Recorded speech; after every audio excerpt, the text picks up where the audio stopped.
An online forum causing pain and heartbreak. There is no reason why anybody should ever end up on a site like that. It's blamed for deaths around the world, including in Canada. We are aware of the sites. Advocates say Ottawa has to do more quickly to save lives.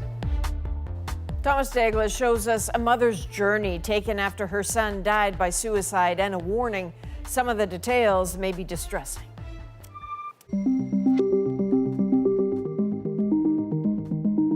At home and in secret, vulnerable people are logging on to a website and finding ways to die. Often they're even encouraged to do it. I'd say you shouldn't be all too paranoid about things going wrong. I understand why you'd feel comforted by having a plan to leave this existence. I wish you the best. Users call it a pro-choice forum, as in a place to openly discuss suicide. But we've uncovered evidence, including Canadian coroners' reports, linking multiple deaths to that site or others like it. And federal officials have resisted calls to have it banned. It's just horrifying to us. What's more, the site appears closely connected to an Ontario criminal case. Has anyone else come up in this investigation? More on that in a moment.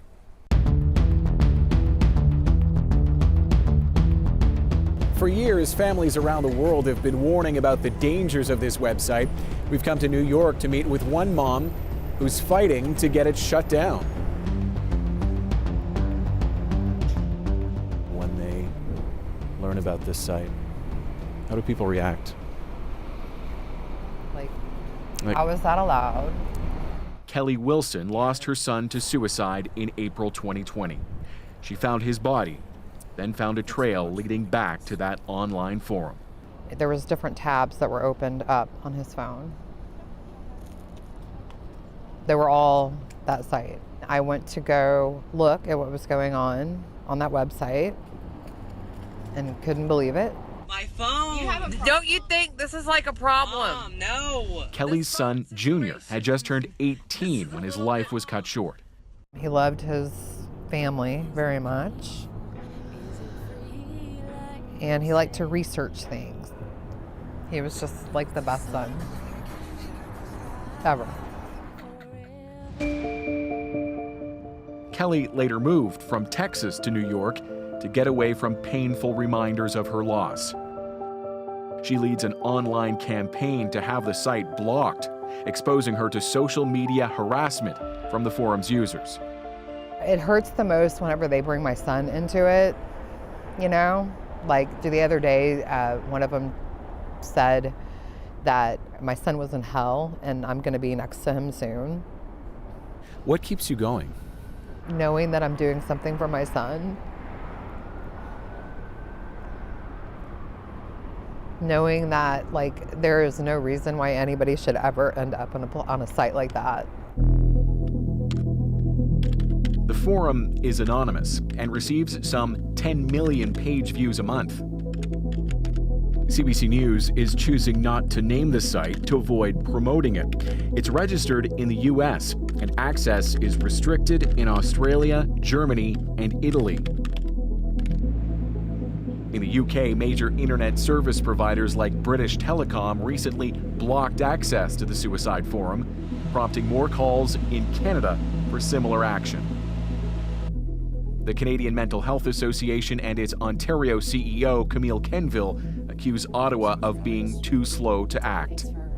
Individuals who would look for that kind of information are in their most vulnerable state. Just today, someone posted, I have to make a choice between these methods. If I have to choose one, what would you choose?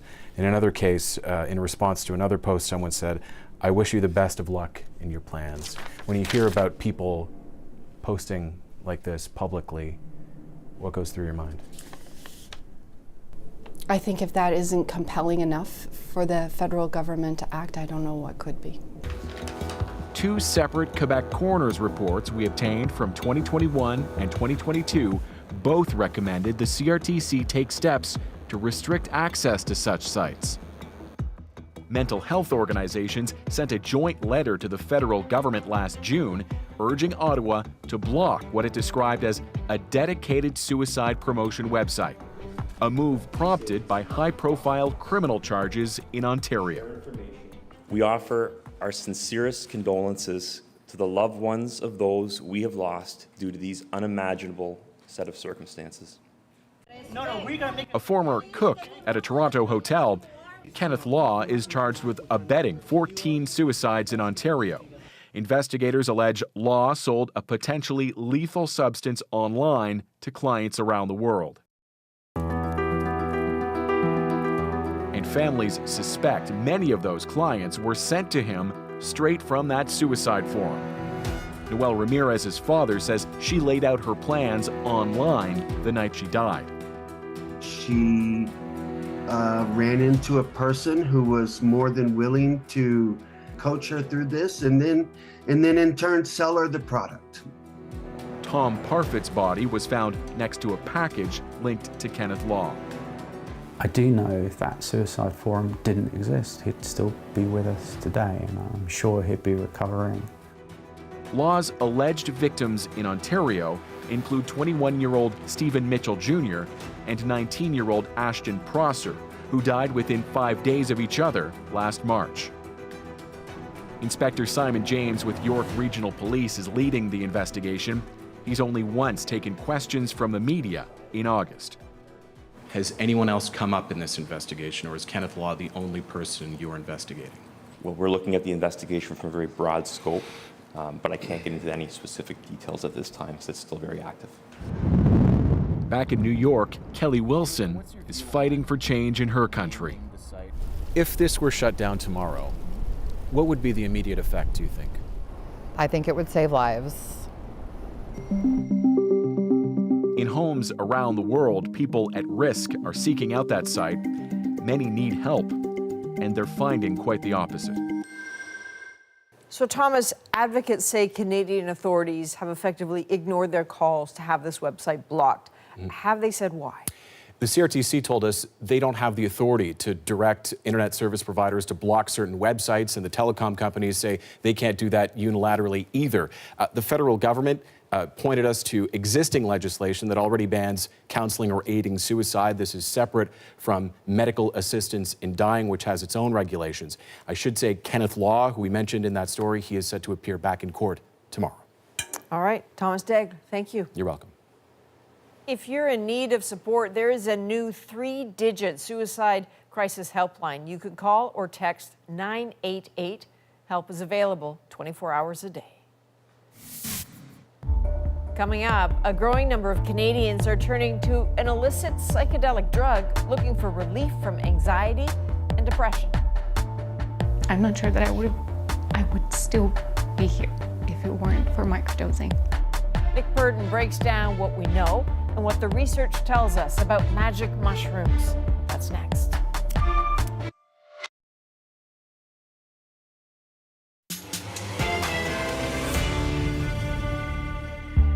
Can microdosing on magic mushrooms improve your mood and mental health? Microdosing saved my life. But what does the science say? There's no evidence to support the benefits of microdosing. Still, the new boom in demand for psilocybin ups the stakes for researchers. And Canadians are leading the way in seeking answers. Nick Purdon met with some who study it and some who swear by it. Microdosing saved my life. At this point, we don't know if microdosing psychedelics actually has mental health benefits. Microdosing has become super popular. There's people from all different ends of the spectrum that are using the mushrooms. Yeah. Judging by the number of stores and online dispensaries, a lot of Canadians microdose psilocybin. That's the psychoactive compound found in magic mushrooms. I mean, you could say that the practice of taking small amount of magic mushrooms in order to cope with reality has gone mainstream, except for the fact that it's illegal. The question I'm focused on here is pretty simple. Is microdosing psilocybin safe, and is it a good idea?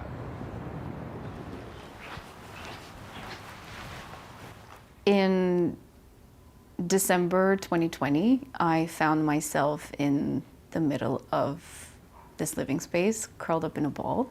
It was a very dark space, so I was contemplating suicide. At different times in her life, Adrienne Stan has struggled with her mental health. She says she tried different therapies, but nothing really worked until she found magic mushrooms. The first time I tried microdosing, I was at my friend's place. I took a little square, and that was the beginning for me. You know, given where you were and where you are now, what would you say that microdosing means to you? I'm not sure that I would have. I'm not sure that I would still be here if it weren't for microdosing. When you are in the darker corners of your mind, what psychedelic do in microdoses is that it slowly brings that pain up so you can safely deal with it. For Adrienne, microdosing psilocybin turned her life around. But what does the science say? Is there proof that it works? When you use an illegal substance in a clinical trial, this is how it's kept.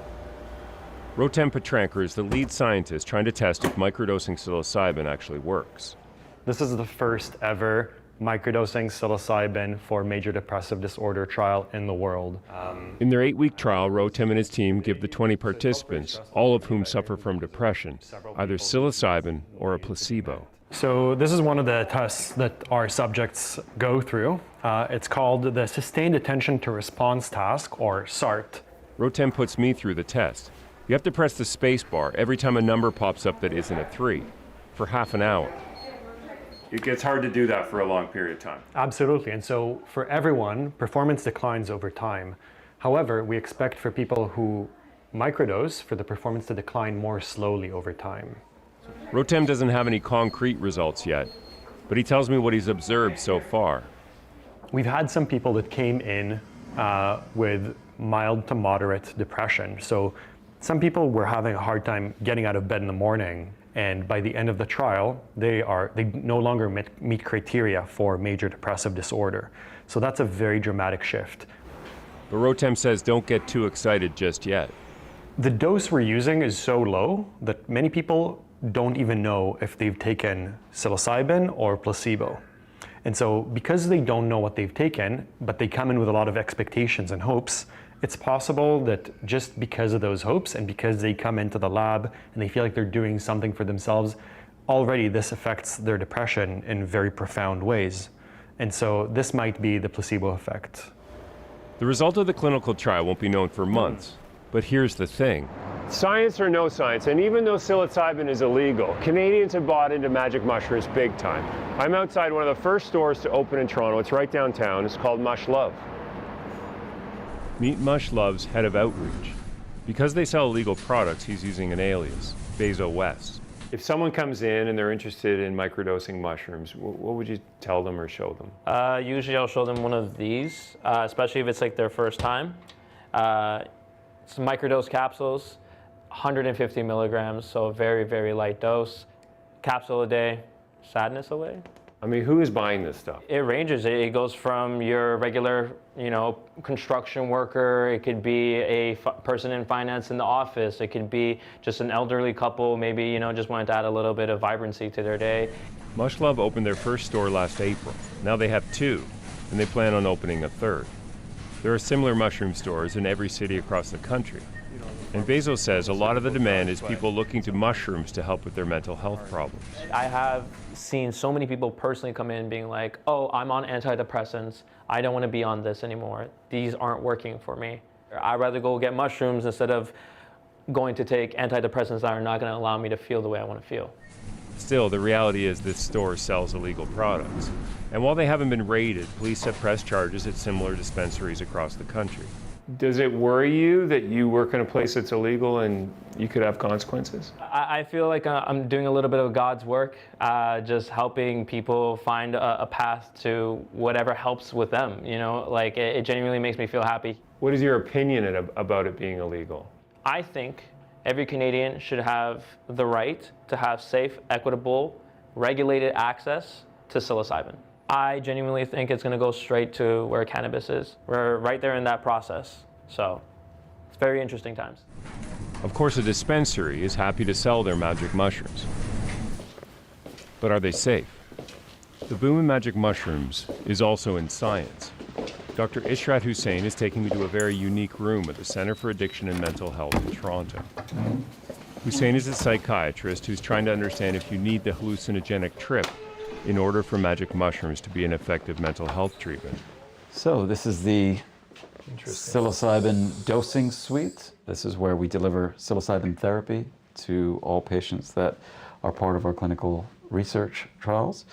2 years into his clinical trial, Hussain has become an expert on what psilocybin does to the brain. And many people believe that microdosing psilocybin helps them.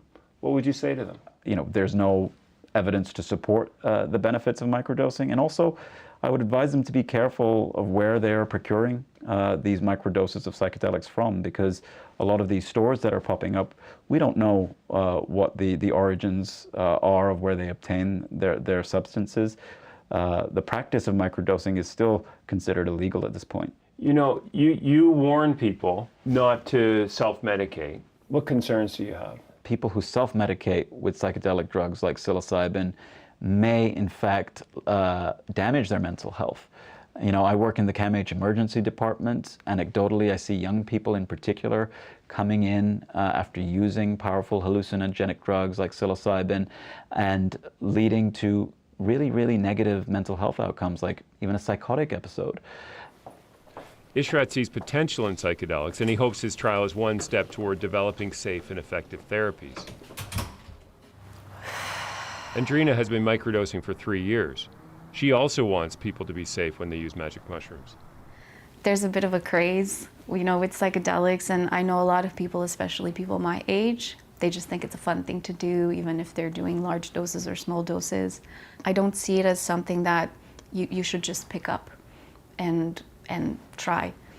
You should inform yourself, and you should definitely speak to professionals before, during, and after. It's serious. It's serious, yeah. It's absolutely serious. It's not something to joke about or to do for fun. Nick Purden was also told that funding for that project is running out. There's concern about getting enough data on the relationship between microdosing and depression. Coming up, a breathtaking descent down an Arctic waterfall. To tell you the truth, it was a little bit out of control, but I managed to pull it around. The record-breaking feat is next in our moment.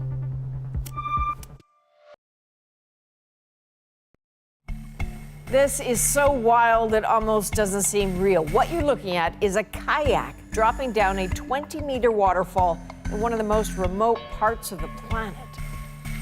So for many of us, this probably looks like an unthinkable stunt, but for Aniel Sarasolas, it was the dream of a lifetime. His stunning descent from atop an Arctic glacier in Norway is our moment. It's over 20 meters. It's a pretty large wall of ice. That glacier, it's standing on top of the sea, so it's sort of floating, and those are some of the most unstable glaciers in the world. Normally, doing a waterfall, it's scary by itself, but doing it in such a hardcore place, it kind of feels like, okay, this is a once-in-a-lifetime kind of thing. I've been dreaming of this waterfall for many years now. I know I won't have another opportunity. Those rivers are so channelized that they go pretty fast. Many things could have gone wrong. All that adds up to making the experience even more dramatic and more intense.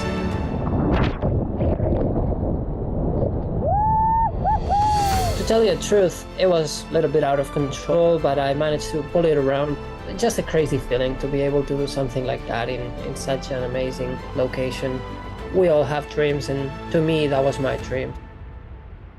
Yeah, and this isn't something you just wake up and decide to do on a Saturday. It took 36 hours of a sea voyage, and then using ladders, they crossed hundreds of rivers to get to that glacier. For all of us here at The National, thank you for being with us. You can watch anywhere, anytime on the free CBC News app and subscribe to The National's YouTube channel. I'm Adrienne Arsenault. Take care.